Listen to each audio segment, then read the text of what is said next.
네, 전력본부장 천준호입니다. 이번 사법 쿠데타는 윤석열, 조이대, 한덕수 내란 세력의 대선 개입 국민주권 강탈 시도입니다. 그 본질은 이재명 죽이기, 한덕수 대통령 만들기, 윤석열 무죄로 이어지는 3단계 작전입니다. 이미 윤석열 정권의 이재명 죽이기는 사법살인에 준하는 수준이었습니다. 지난 2년 반 동안 윤석열 검찰은 이재명을 7번 소환했고 6번 기소했고 350여 회가 넘는 압수수색을 했으며 5건의 재판에 회부했습니다. 이 끈질긴 시도가 결국 조이대 대법원의 사법 쿠데타까지 이어진 것입니다.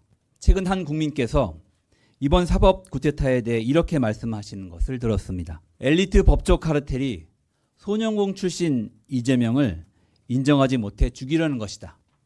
국민의 인식과 완전히 동떨어진 그들만의 쿠데타는 필연적으로 실패할 것입니다. 국민의힘 한덕수 내란연대의 대권 날치기 시도 역시 국민의 준엄한 심판을 받게 될 것입니다.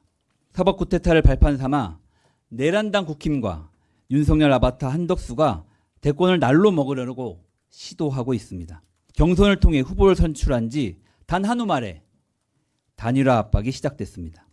국민의힘은 어제 전당대회와 전국위원회를 소집하면서 일시를 특정하지 않고 8일에서 11일, 10일에서 11일로 공지했습니다. 언제 될지 모르는 단일화 일정에 전당대회를 끼워 맞추겠다는 뜻입니다.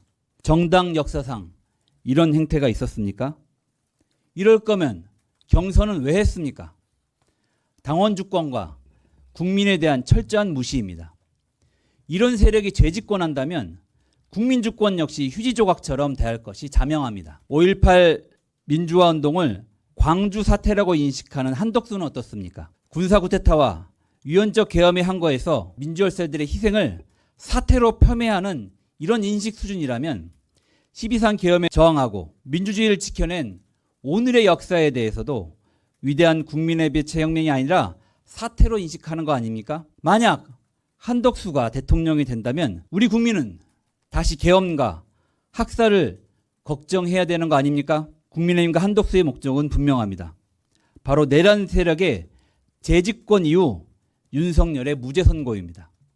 민주당과 우리 국민은 내란 세력의 재집권을 반드시 저지할 것입니다. 이 같은 목적의 사법 쿠데타를 향한 국민의 분노가 치솟고 있습니다.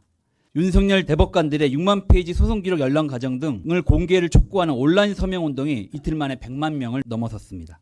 법조계, 학계의 비판도 잇따르고 심지어는 법원 내부에서도 현직 법관들의 비판이 공개적으로 제기되고 있습니다. 국힘 결선이 종료된 후에 공표된 여론조사들에서도 이재명 후보와 민주당에 대한 지지도에 흔들림이 없습니다. 정치 고관여층 응답률이 높은 ARS 방식과 저관여층 응답률이 높은 전환면접 방식 모두 견고합니다. 최근에 극우 성향의 여론조사에서도 대법원에 대한 비판 여론이 앞섰고 이번 사법 쿠데타의 타겟이 되었던 이재명 후보의 지지도도 50% 전후를 유지하고 있고 정당 지지도도 오차범위 밖에 우세를 보이고 있습니다. 그런데 일각의 여론조사에서 선택적으로 보도하거나 조작적 여론조사 문항을 설계하는 여론 왜곡의 우려가 있어서 한 말씀 드리겠습니다. 먼저 어제 공표된 리얼미터 조사 결과는 국민의힘 경선 기간에 진행된 것입니다. 경선 참여를 위해 대기하고 있던 국힘 지지층의 응답률이 높았음을 감안해야 합니다.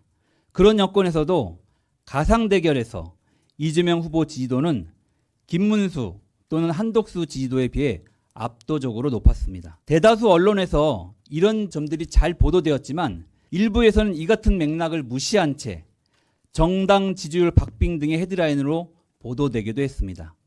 이런 경우 악의적인 의도가 없었다 하더라도 결과적으로 여론을 왜곡하게 될 가능성이 있다는 점을 유념해 주시기를 당부드립니다. 조이대 사법 쿠데타는 결국 실패할 것입니다. 민주당과 국민이 막아낼 것입니다. 윤석열의 1차 내란, 한덕수 최상목의 2차 내란에 이은 조이대의 3차 내란으로 오히려 국민의 정권교체 열망은 더욱 커지고 있습니다. 정권교체로 반드시 내란을 종식하고 진짜 대한민국으로 나아가겠습니다.